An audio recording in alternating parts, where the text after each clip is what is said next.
What is going on, ladies and gentlemen? Let's get into it. Today, we're giving you another rapid-fire tutorial for the new DMZ mode. So, DMZ has just dropped, and I'm excited to be playing it today. I got a full-man squad in this video. Shout out to those legends, Halo and Mr. Sith YT. We are out here in the new DMZ mode, and we're going to be giving you a full play-by-play on how to have a great game, extract successfully, and get a shed ton of XP. So let's get into it. So pretty much the first thing you want to do is when you land, you want to be paying attention to your challenges, whatever they may be. I've got a mixture of challenges on the go at the moment, and you can see what they are at any given time by opening up your TAC map. And also, if you or a teammate completes a challenge in-game, it will pop up like there. It's popping up on the screen right now to let you know. So that's pretty cool. There's a lot of challenges to do, and there's going to be tons more, because this is just a beta.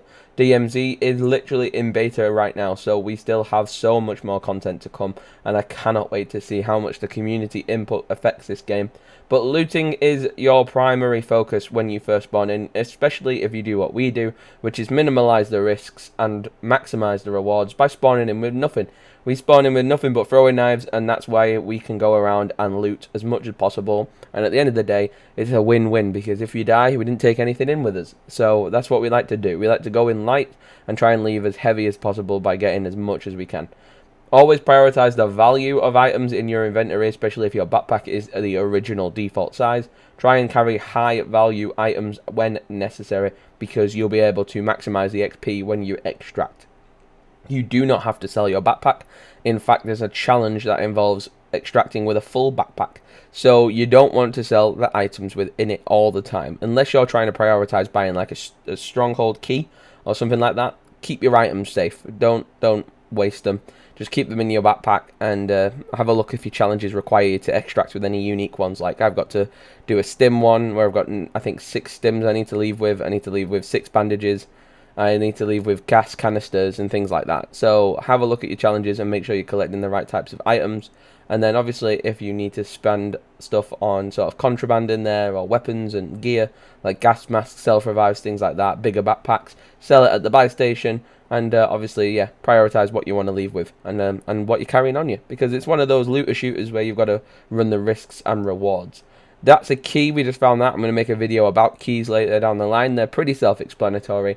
Basically, once you find one, it'll have a unique name attached to that key, and then with that, you'll be able to open up a specific locked room. And there's millions of them around the map, so have a good time searching for them all and extracting with them. So that's pretty cool. So you see here, I've bought a sniper rifle. So if I extract with that bad boy, I can lock that in my stash when I leave, and that'll be pretty good. There's a stronghold key card. We killed an NPC and he dropped one. So if you kill some AI, you'll most likely get one. And that was pretty good. So we got that, and we got the car, and we're all going to get in, and we're going to get the hell out. We're in the middle of a very busy AI zone at the moment. The more you shoot, the more the AI will try and find you. The more you kill AI, the more AI will spawn in via helicopters and dropships and things like that. So be careful running and gunning 24/7, because you are going to draw massive amounts of attention to yourself. Even though I'm leaning out a car shooting people as we drive past. So yeah, do what you want to do. Sometimes we go super stealth, sometimes we go guns blazing, and it just keeps it fresh, just keeps it interesting. So looking at your map, there's lots of different things on the legend side of things, on the right hand side of the screen. Every single icon has a different name attached to it, so you'll know what it is. Either Exfil sites, or high valued items, or strongholds, or things like that. There's millions of different icons, so do adjust. Take some time to yourself to adjust and to sort of review all their logos and names, so you know what you're going towards. You know if you're going towards a contract or contraband or whatever it is. Have a look around and get familiar with the icons, so eventually it'll be like second nature when you pop open the map, and you'll know where you're going to. But like you see here on the left hand side of my map, all my challenges are on screen right now, so I can look at them throughout the game and get them done, and that's what we want to see, really. It was a decision about stopping for that truck, but I think we did ignore that because we didn't want it. It was too heavy, and we were trying to go really fast up this hill. But basically, traveling is a big idea about this. There's a challenge at the moment, a really early challenge in the game, which is to visit 6 POIs, so points of interest, throughout your one playthrough, and I've got a tutorial coming out how to do that challenge, because sometimes people have been struggling with that.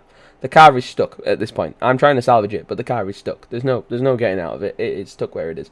So the car is goosed. So we have to vacate the car, and we have to charge the hill. And there is a lot of NPCs up there because at the top of that is the Modern Warfare 2 map, Dome, which is pretty cool. So that's awesome. Was it Modern Warfare 2 or 3, Dome? I can't remember. It was one of the originals. But then we're parachuted over to this radio tower, and we can hear some gunfire down there. So I'm climbing it. There's AI shooting at me at the moment, but there's also players in this area. And that's the fun thing about this game mode, coming up against AIs and operators. But both operators, which are the players, and the AI, trust me, the skill level is pretty high. Like, a lot of good players will probably be shocked about how good the AI actually are. They will wipe you out without hesitation. If you're not smart enough and you're not thinking on your feet, they will catch you off guard and they will blast you to pieces. They are really, really, really good at what they do. And honestly, don't take any chances around them. Don't get cocky with them. Don't try and murk them because they're a bot. You think you can have some fun with them. Trust me, they will mess you up. If you give them the chance, they will mess you up. So be very careful whilst patrolling around. And I downed a player there. You don't normally get to down AI, so if you do down a player and the little downed icon comes up on the screen from Modern Warfare's Warzone and stuff like that, then yeah, that's how you know you've actually killed and downed a player. You get more XP for killing them, obviously, than you do the AI, but still, it's a good thing that we found him crawling on that roof.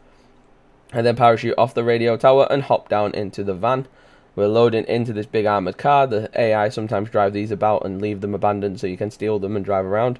There's a fair range of vehicles, but I'd like to see a few different options in the future, maybe like some motorbikes and things like that, but I'm sure there'll be more. Like I say, this is just a beta at the moment, which is really cool.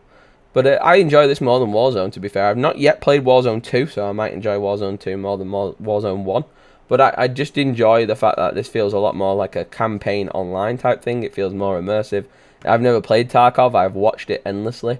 But I really do fancy Tarkov after seeing, playing bits of this. Obviously, Tarkov's, I think, a lot harder than this. But it's been a lot of fun. And just getting in it and dropping in and doing different outcomes has been really fun. I sniped someone out of that car. So I thought at first that was a player car, but I think it's not. I think that's an AI car. When you're in a POI for long enough, like we're in the control tower at the moment, AI do spawn in and try and kill you whilst you're looting. So I think that is AI. I got really excited and thought I'd sniped a player out of a van, but I think that is AI. Now watching the footage back. But it was really fun. It was really fun. Honestly, I've never had so much fun in a Call of Duty game mode before, but this has been brilliant. DMZ mode is phenomenal. And if you've not played it yet because you've been obsessed with Warzone, honestly, get your squad from Warzone and drop into DMZ, and you'll have a time. Honestly, it's so much fun. It's so crazy and chaotic at times, and you can be so immersive and stealthy. And like, these are AI on the tarmac here. We're just gonna get rid of them, but they're awesome. Like, it's such a good game mode, and it's so much fun. And honestly, if you've not tried it yet, please do, and let me know how you got on in the comments down below. Let me know your favorite DMZ moments and what you've been up to. But yeah, at the moment we got a key for the radio tower, the control tower. Office, but we didn't get one for the actual control tower itself. So when we extract, I'm going to keep that key in my vault until we have the control tower key, and then we can drop in together and unlock both rooms at once. Sometimes a key will require 2 usages, so you'll have to have, like, say, a key for an office, then a key for the office storeroom or something. It's not always as simple as just there's a key, there's an office, open it. It's sometimes a lot more complex than that, and you need various amounts of keys. Sometimes we found loot in the back of these vans as well, like we saw a stronghold keycard then that we also extracted with. So that's pretty cool. There's always a lot of loot lying around, and sometimes things that you don't even think about are actually quite lootable. So have a look around and explore what there is, because it's definitely worth having a look just in case you come across something that's really cool. But yeah, like I say, we're a bit confused because I didn't realize the key said office. So it was the radio watchtower office instead of the actual watchtower itself. So that was fun figuring that out. But then we extract. We're on the way to extraction. So extractions are the different locations every time you spawn in. But it's a blue sort of stick figure running out of a doorway, and you can see them there on the map straight away. They're quite standout-ish, and they do pop really nicely. But along the way, we saw some AI walking across the road, so we had to get rid of them. And we're just driving towards our Exfil point. So when you get to an Exfil point, it's very important to remember you're not invincible. When you get there, you will be calling in a helicopter. A helicopter will be arriving, and after a period of time of waiting, and at any given moment, a player or AI could spawn in and try and kill you, and they can even kill you to the point where you're on the helicopter. So once you get into the helicopter and lie down on it, and try and get an extracting with it, if someone runs in and semtexes you, you could very easily die on that chopper, which is really stressful and really sad if you've had a good game and a good run and that happens to you. But luckily, we get a timer and we run into the chopper and we start extracting, and if you extract towards the end of the sort of timer before the gas comes in, you'll get a gas mask too to help you with your troubles. But yeah, all in all, lots of fun. Like I said, super fun. It's absolutely brilliant. Give it a go. I'm sure you'll fall in love with it. It's such a good game mode. We had such a laugh doing this, and honestly, it was awesome. And the amount of XP you can get is insane. I've shot up so many levels since starting DMZ mode, and honestly, it's not even a glitch. It's part of the game, so you can enjoy yourself. You can play the game and enjoy it. So if that helped you at all, please do hit subscribe, comment, do all that good stuff, and I'll see you in the next one. Thank you very much for watching. You're all amazing legends, and stay tuned for more Modern Warfare 2 content, as it's always coming out, and I love making content for this game because it's so much fun. So yeah, hit that sub button, and I'll see you in the next one. Goodbye for now, and peace. Switch up all the rules and imagine a utopia. Darling, I'm just so fed up with